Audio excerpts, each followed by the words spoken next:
todo lo que se ha, Ujú. todos los informes que se han ido entregando en los últimos años, obviamente, pues demuestran una serie de indicios y pruebas, como mínimo, hacia una serie de personas, y no solo dos, una serie de personas que deben ser investigadas, ¿de acuerdo? Ante tales hechos.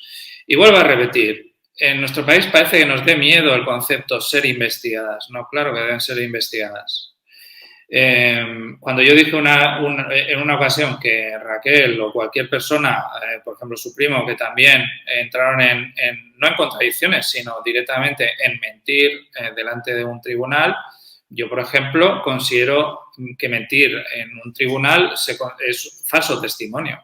Consideran que no quieren perseguir lo que para mí podría ser un delito de falso testimonio, como mío tendrían que saber el motivo por el cual no se dice la verdad. Porque si tú, vuelvo a repetir, dices en 2014 una determinada, declaras ante un juzgado que esto no es declarar ante la policía. Cuando tú ya te ratificas en un juzgado, ¿de acuerdo? Como es de 2014 a 2016 y dices diametralmente lo opuesto, para mí es un falso testimonio. Y me es igual las vueltas que le quieran dar y, ¿vale? Pero bueno, oye, respeto que nos hayan querido instruir diligencias a tal efecto, no pasa nada, ¿vale? Muy bien, nos han instruido bien. Yo no voy a ir en contra de nadie. Si a mí lo que me importa son los elementos de prueba, igual que a todos los profesionales que hemos estado inmersos en la causa. Yo, lo que respecto a esas informaciones de las conexiones wifi y tal, yo no me pronuncio, sí que me he pronunciado alguna vez, pero siempre he dicho lo mismo, he dicho, yo hasta que cualquier prueba entregada en un tribunal no sea ratificada, y cuando digo ratificada es verificada, porque obviamente un juez, yo tengo entendido que ya no sé por qué, no hubo una respuesta de Facebook internacional de Dublín a esas conexiones, porque teóricamente o presuntamente se realizaron desde esa red social, ¿vale? Sabemos que todas nuestras conexiones dejan una huella, ¿de acuerdo? Con la IP, y cuando van a través de un router dejan una determinada huella a través de ese router, ¿no? Entonces, claro, yo nunca voy a, igual que hemos hablado al principio sobre Raquel, yo vuelvo a incidir en la importancia de no dar por hecho nada que no sea ratificado, que no sea verificado. Si un día verifica Twitter esas IPs, pues entonces podremos hablar. Y obviamente eso, sumado a otras cosas, vuelvo a repetir, es que eso tampoco le convertiría a nadie digamos, en una persona imputable directamente, no. O sea, son hechos que deben ser investigados. Cuando se van presentando informes con pruebas e indicios, son como pequeñas piezas que al final construyen un mural enorme.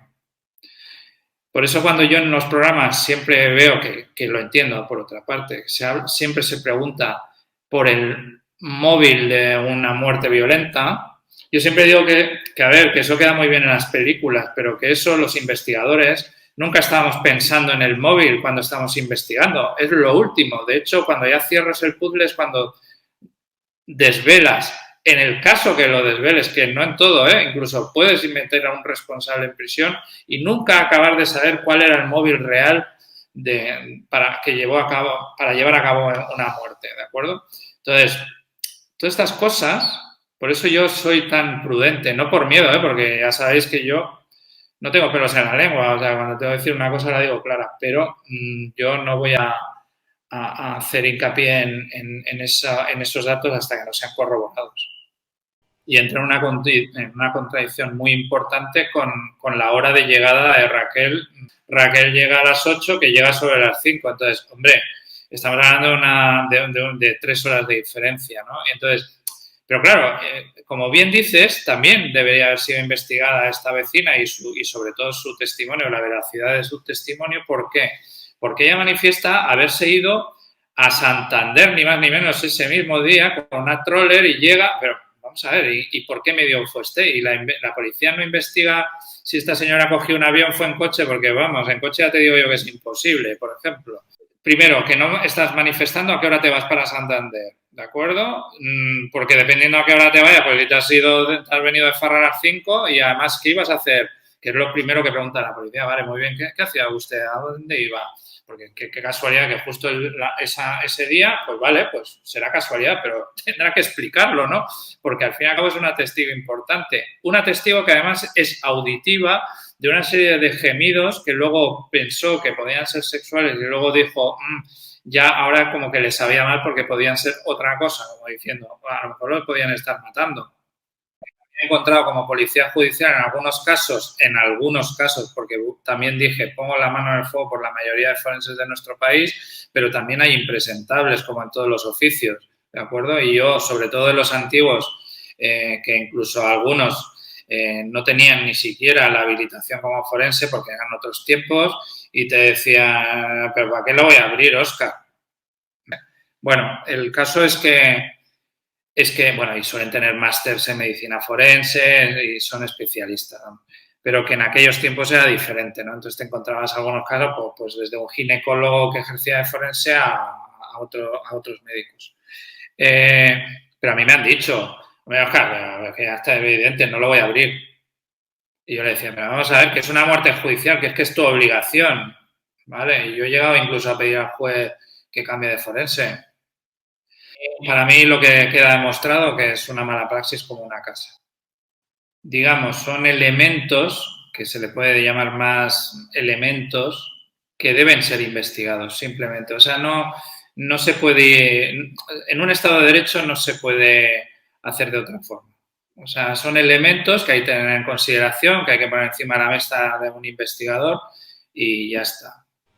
Nunca he hecho un excesivo hincapié. Sí que es verdad que estoy convencido de que si hubiera sido así, este ahorcamiento incompleto al perder el conocimiento habría caído al suelo y siendo una persona joven sin patologías no habría muerto.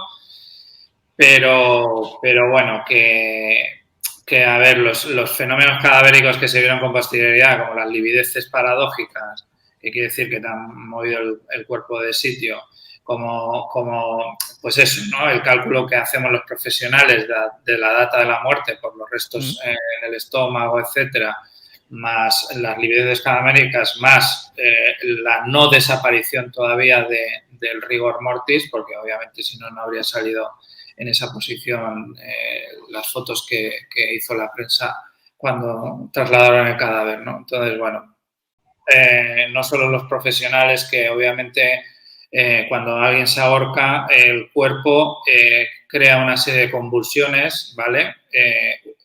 Las primeras pueden ser voluntarias y el resto involuntarias, en las que al final hace que una estantería como esa estaría todo por el suelo. Es más, yo en mi vídeo sí que subrayaba encima que como investigador lo que sí me habría mosqueado como policía judicial es entrar y verlo todo tan bien puesto y tan perfecto, incluso las fotitos aquí, el no sé qué haya. Vamos, yo como policía judicial entro ahí y lo primero que pienso es, me lo han colgado, que es lo que primero me dijo Luis también Duque. Digo, es el típico que entre los policías nos diríamos, nos lo han colgado.